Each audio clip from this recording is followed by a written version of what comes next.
Hello, it's JANG here with a new buildable First Order Stormtrooper. This is over 9 inches tall, so comparing it to a First Order Stormtrooper minifigure, it absolutely towers above.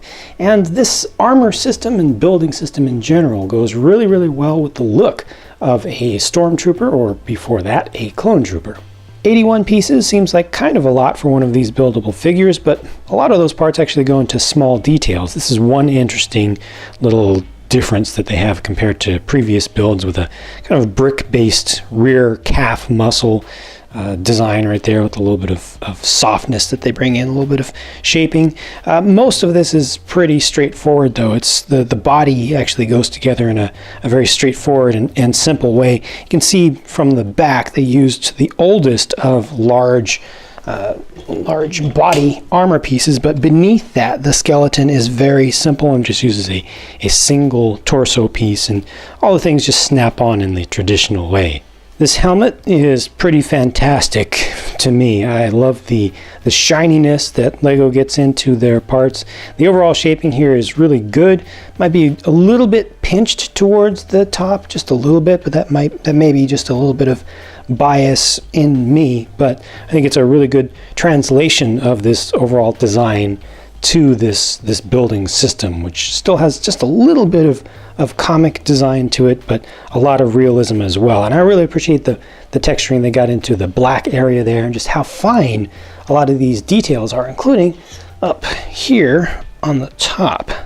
The standard issue style of blaster rifle has a brand new large specialized piece as a housing for the whole thing, but it still has a fair number of parts that get built onto it and into it, including a spring-loaded shooter that's built into it. This is all studs upside down construction for the forestock, and actually getting the spring-loaded shooter main body piece inside of there. So the black outer piece actually has upside down studs at the top of it on the inside that everything gets attached to, and that's a spring-loaded shooter in there, and you get a spot to hold an additional laser bolt.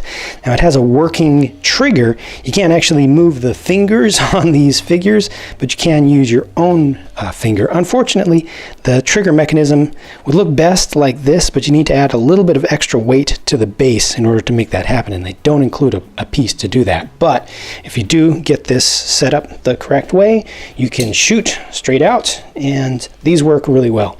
And this is a perfect application, I think, of this spring-loaded shooter design that LEGO introduced a year or so ago, and it works great for this figure. Rebels, blast them!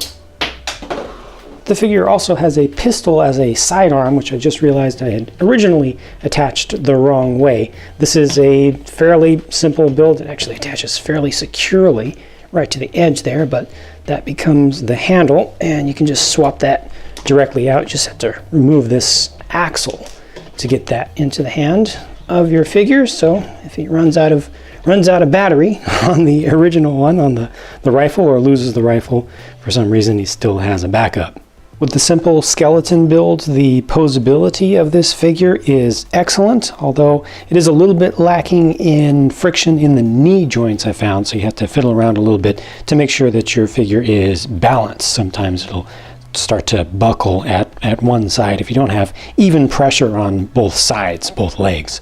But overall, to me, this figure shows that LEGO belongs in the action figure space. This is something that I feel could be a worthy replacement for traditional action figures. It has the action with the posing and the shooting, and it has enough realism. It doesn't look like a LEGO derivative that's going way off in a direction of abstraction with the appearance of things. This is very proper. Though the build is fairly simple, this is one of my favorite LEGO action figures to date. And on that bombshell, it is time to end. Please do share your thoughts, what you think about this set and this figure, by leaving a little comment down on the video if you'd like to. I'd appreciate that very much. Thanks for watching, and I'll talk to you again soon.